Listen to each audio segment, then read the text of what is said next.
দাদু পায়েস খাইতে মিষ্টি জিনিস খাইতে ভালা পায় দেখতে গেছি। দাদুর সাথে গিলিগা থাকি না, এমন সময় আমারও আইব, এমন আমার জীবনও এমন সময় আইব তখন আমার সাথেও কেউ থাকতো না, এমন করে সেটা তোমরা অনেকে কমেন্ট করছো। দাদু তারার সাথে থাকনের ইচ্ছা কার নাই কো? আমরারও অনেক ইচ্ছা করে যে দাদু দিদার পাশে থাকি, সবসময় তারার সাথে থাকি। কিন্তু একটা কথা কি, এটা তো তোমরা জানোই, দাদু হইছে আমার মার বাবা। তো নিজের মেয়েরে যখন বিয়ে দিছে, মানে আমার মারে যখন দাদু বিয়ে দিছে, তখন আমার মা গেছে আরেক জায়গায়। তারপর আমার মা যখন তার মেয়ের মানে আমারে যখন বিয়ে দিছে, তখন আমি আরেক জায়গায় আয়া পড়ছি। তো আমি আমার শ্বশুর বাড়িতে আছি, আমার পক্ষে কি সম্ভব আমি ওখানে গিয়া দিদা দাদুর সাথে থাকি? এরপরেও আমরার পক্ষে যতটুক সম্ভব হয়েছে ততটুকু আমরা দাদু দিদার পাশে থাকার চেষ্টা করছি।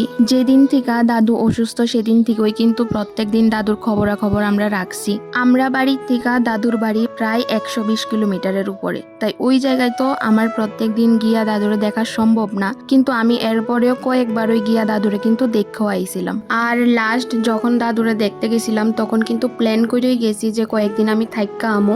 আর দাদুরে দেখনের 2 দিন পরেই তো দাদু মারা গেছে। তো এটার লিগা আমি অনেক অনেক লাকি মনে করি নিজেরে যে আমি দাদুর শেষকালে আমি দাদুর পাশে আসছিলাম, নিজের হাতে পায়েস রাইন্দো দাদুরে খাওয়াইছি। তো এটার লিগা আমি ভগবানের কাছে অনেক অনেক কৃতজ্ঞ যে আমি দাদুরে শেষ দেখা দেখতে পারছি। তোমরা তো একটা ভিডিও দেখোই মানুষরা জাজ করে লাও যে কিলিগা থাকে না, কিলিগা দূরে থাকে, দাদুর পাশে কিলিগা নাই, সবটা বিষয় কিন্তু তোমরা জানো না। তো এমন করে সেটা সবাইরে কমেন্ট কইরো না, এমন করে কেউ কথা কইও না, এইটাই তোমরার কাছে রিকোয়েস্ট, না বুঝছা কোনো কথা কইও না প্লিজ। যেমন এই পায়েসের ভিডিওটা, এটা যখন বানাইছিলাম তখন কিন্তু দাদু জীবিত আছিল, কিন্তু অক্ষণে যেহেতু এটা আমি ছাড়তাছি, এখন কিন্তু দাদু আর আমরার মাঝখানে নাই। হয়তোবা দাদুরে আমরা আর কোনোদিন দেখতাম না, কিন্তু আমি জানি দাদুর আশীর্বাদ সব সময় আমরা সাথে আছে।